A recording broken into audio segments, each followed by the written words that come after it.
Hey, thanks for watching my video. Today we're going to remove the front wheel from a Harley Davidson Sportster. If you liked the video, please hit the thumbs up button. You don't have to subscribe, just thumbs up's fine. So first thing we're going to do is remove the front axle nut. So this particular bike has an axle nut, a lock washer, and then a regular washer. Next, we're going to remove the caliper bolts.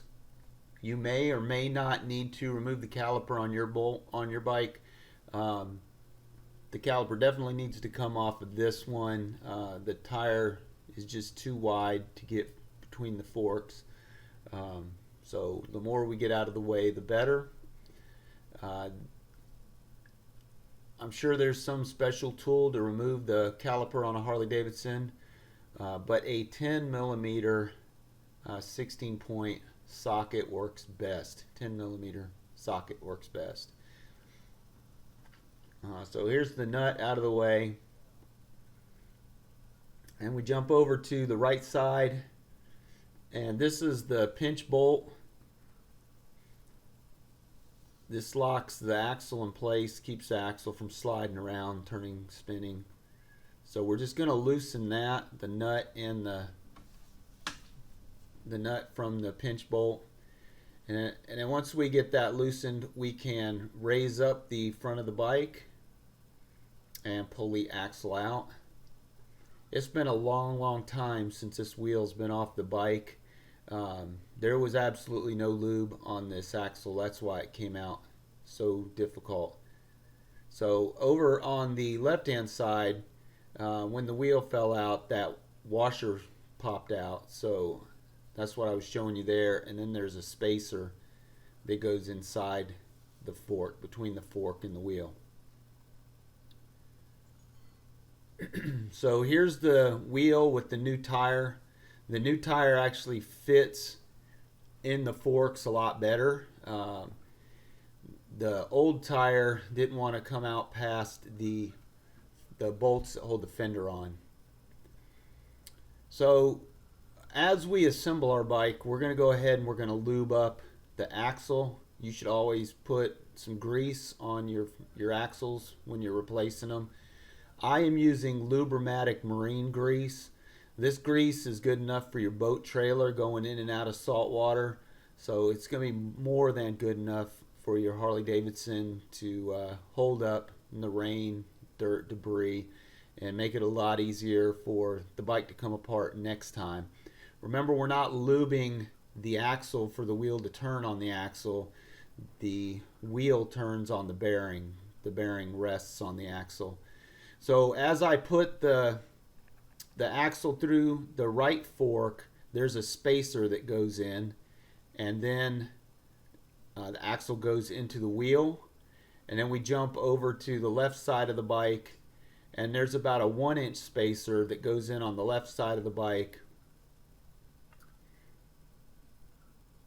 and you kind of need to hold up the wheel while you push the axle through the wheel and through this spacer. So there you go. There's the axle through both forks, 2 spacers, and the wheel. And then we put on a washer, a lock washer, and then last will be the axle nut. So with the torque wrench and the torque specs, which are in your owner's manual, you want to torque down this front axle nut.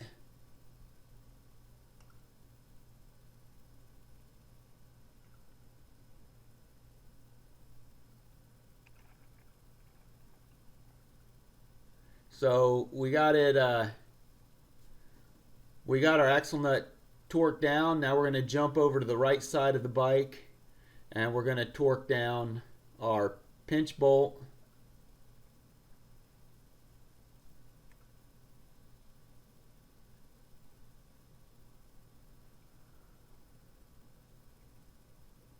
So there's our pinch bolt torqued down.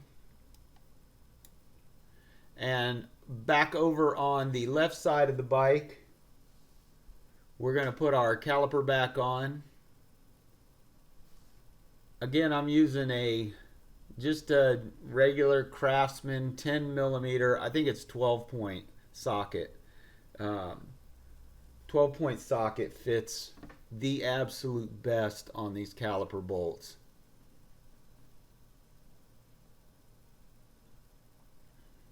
You may or may not have to remove the caliper on your motorcycle. I didn't want to get the wheel off and then really have to deal with fighting to get the wheel past the caliper, as well as those fender bolts. We torque down. Go ahead and torque down those bolts holding the caliper on, and then we want to spin the wheel and hit the brakes to make sure everything's in alignment. And then we can lower the bike, and it is good to go. So that's how easy it is to pull the front wheel off of your Sportster and put it back on. Got a brand new tire. This guy's ready to go ride in the mountains. Thanks for watching.